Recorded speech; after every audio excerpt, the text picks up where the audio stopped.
Falconers have trained birds of prey since the dawn of time. Practiced with dedication in every region of the world when natural conditions allow it, falconry heritage has been passed from generation to generation over the millennia. We don't know what prompted our ancestors to train a bird of prey. Was it to catch food, or was it the fascination of establishing such a close and intimate link with a top predator? A dream of sharing the falcon's unrivaled skills and a desire to break free from the shackles of man's earthbound existence. What we do know is that man emerged from the shadows of antiquity with a hawk on his fist. Wearing handcrafted thin strips of leather or jesses around its ankles, the hawk sits securely on the falconer's glove. There are many specialised pieces of equipment. These developed as new skills were learnt and different branches of falconry evolved.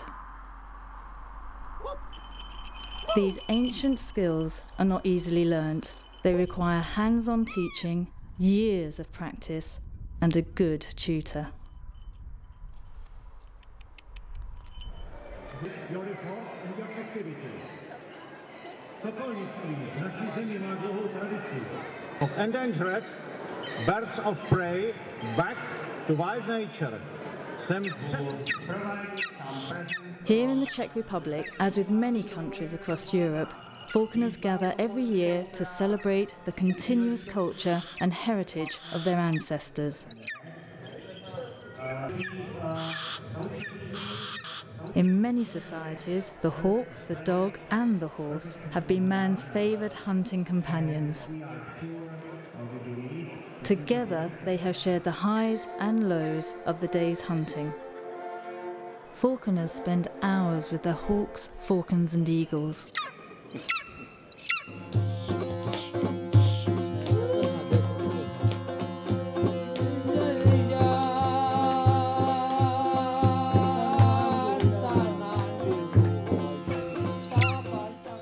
Each is gently introduced to modern life without stress.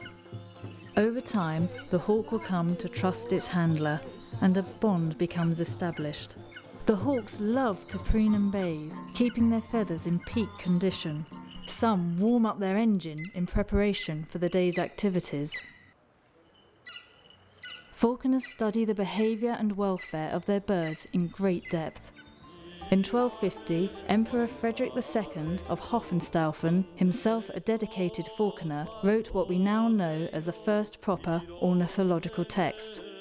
The art of hunting with birds goes into great depth on the anatomy and diseases of birds and became the foundation of modern avian veterinary science. And his writings on migration and habitat use were the forerunners of modern ethology and ecology.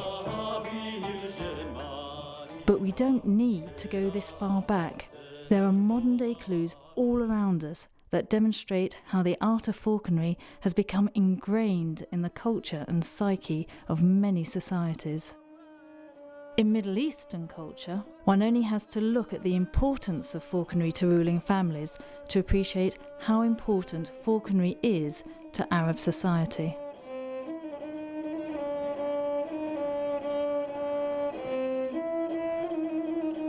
The alliance between man and birds of prey is so firmly rooted in countries such as Syria, Morocco, Qatar, Saudi Arabia and the United Arab Emirates that even the Muslim sacred scripture, the Quran, contains a reference to it. Held annually, the Abu Dhabi International Hunting and Equestrian Exhibition highlights falconry as one of the activities that dominates life in the region. Exhibits delve into the history and heritage of falconry, whilst also illustrating that falconry plays a major role in adding to the region's cultural identity. Falconry is an art form in its own right, and from this come other expressions of the passion that is falconry.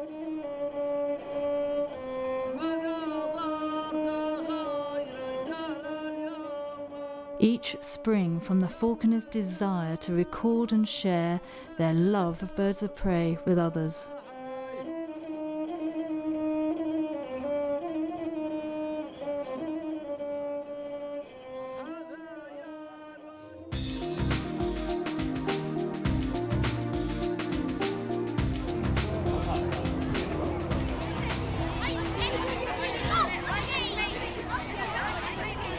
The International Festival of Falconry attracted falconers from over 50 nations, one of which used a rather unusual mode of transport. I'm very proud to be here in the name of Belgium to present actually what we are doing in Belgium during many centuries. So falconry has been practiced for so long in Flanders and in Belgium.